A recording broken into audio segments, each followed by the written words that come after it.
Teologia Básica. Estudo 4. Os nomes de Deus.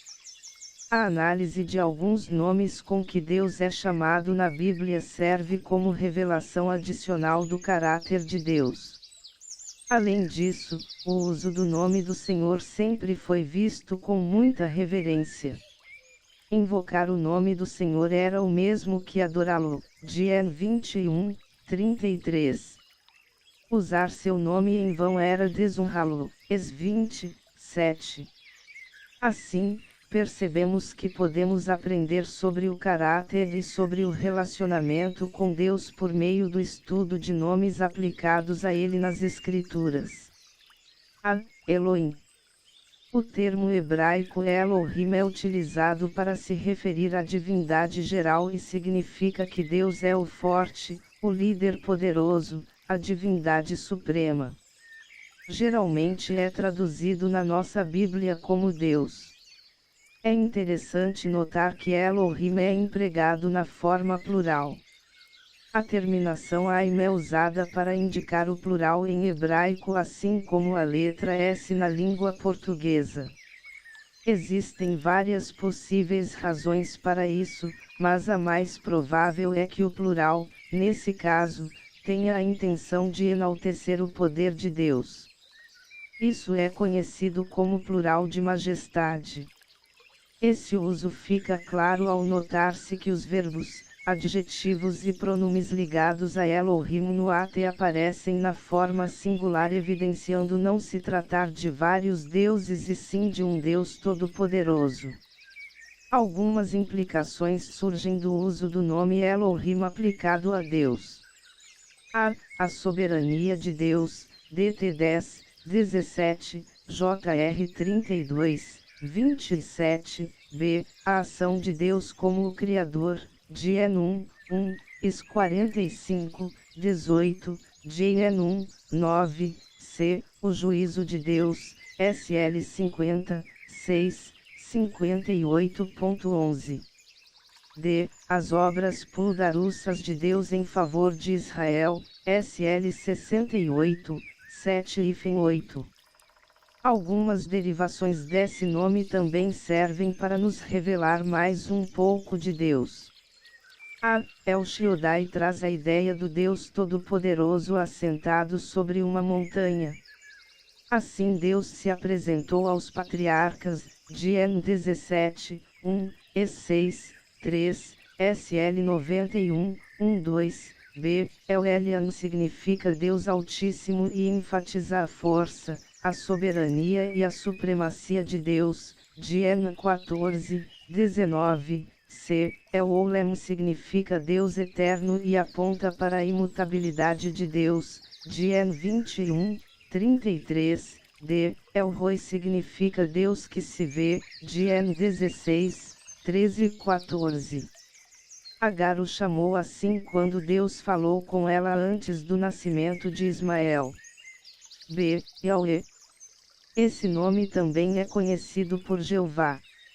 Na nossa Bíblia geralmente aparece no AT como Senhor em letras de caixa alta para diferenciarmos esse nome de outros que têm a mesma tradução, Senhor.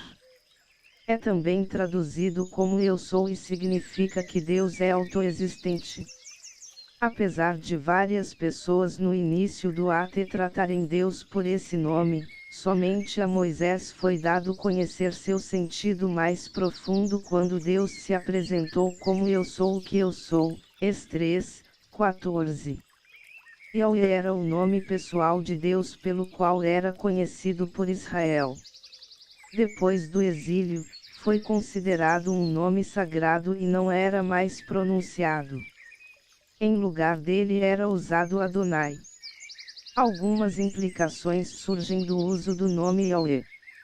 A autoexistência imutável de Deus, ver Jó 8, 58 conforme Êxodo 3, 14, b. A presença constante de Deus entre seu povo, Êxodo 3, 12 confronte com v 14, c. O poder de Deus para agir em benefício do seu povo e para manter sua aliança com ele, Êxodo 6, 6. 11. Algumas derivações desse nome também servem para nos apontar vários tipos de atuação de Deus para com a criação e para com seu povo. A, Yahweh significa o Senhor proverá, Gen 22, 14. B, Yahweh significa o Senhor é minha bandeira, Es 17, 15. C, Yahweh Shalom significa o Senhor é paz, Geisi 6, 24. D, Yahweh Sabaoth significa o Senhor dos exércitos, 1 SM 1, 3. E, Yahweh Makadesh quem significa o Senhor que vos santifica, Es 31, 13. F, Yahweh Ra significa o Senhor é meu pastor, SL 23, 1. G, Yahweh Tzidkenu significa Senhor, justiça nossa, JR 23, 6. H, Yahweh Shammah significa o Senhor está ali, EZ 48, 35. E, Yahweh Elohim Israel significa o Senhor, Deus de Israel, Geise 5, 3, Is 17, 6. C, Adonai. Adonai, assim como Elohim, é um plural de majestade. Aparece na nossa Bíblia como Senhor, em letras normais, e significa Senhor, Mestre, Proprietário. Vejam esses sentidos sendo aplicados genericamente, não em relação a Deus, em Gen 19, 2, 40, 1, 1 SM 1, 15. Traz a ideia de que Deus tem autoridade absoluta sobre o homem. Josué reconheceu a autoridade do príncipe do exército do Senhor, JS 5, 14, e Isaías submeteu-se à autoridade do Senhor, seu mestre, e 6, 8, 11. O termo equivalente no NT Kyrios, Senhor. D, Deus, Deus. Fias é a mais frequente designação para Deus no NT. É usado para se referir a Deus, mas há também textos em que Fias aponta para deuses pagãos, Et 12, 22, 1 Co 8, 5, para o diabo, 2 Co 4, 4, e para a sensualidade, FP 3, 19. O mais importante é que Jesus é chamado de Fias, RM 9.5, JO 1.118, 20.28, TIT 2.13.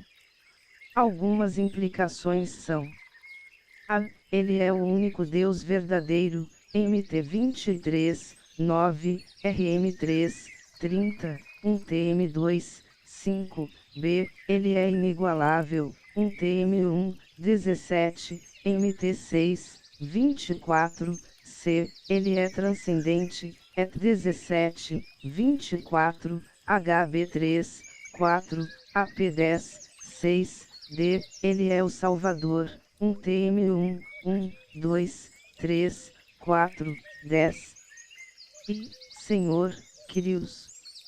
Das 717 vezes em que Kyrios aparece no NT, 210 vezes aparece nos escritos de Lucas e 275 nos de Paulo, 67,7%. Kyrios enfatiza autoridade e supremacia. Pode significar: A. Senhor, Jó 4, 11, B. Dono, LC 19, 33, C. Mestre, CL 3, 22, D. Ídolos, 1 Co 8, 5, e Meridos, 1 P 3, 6. Quando aplicado a Deus, expressa especialmente sua condição de Criador, seu poder e domínio justo sobre o universo. Jesus foi chamado de Kyrios no sentido de Rabi ou Senhor, em MT 8, 6. Quando Tomé o chamou de Senhor meu e Deus meu, atribuiu a ele divindade absoluta, Jó 20, 28. A ordem de RM 10, 9 significa reconhecer Jesus com a natureza e os atributos que pertencem somente a Deus. Assim, a essência do cristianismo é reconhecer que Jesus é o Yahweh do AT. 12. F. Mestre, despotes. Despotes dá a ideia de propriedade, enquanto Kyrios dá a ideia de autoridade. Deus é chamado várias vezes de despotes, LC 2, 29, Et 4, 24, AP 6, 10.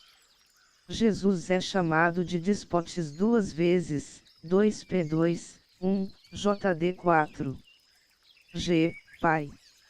Deus é apresentado no NT como Pai. No AT o nome Pai designa Deus 15 vezes.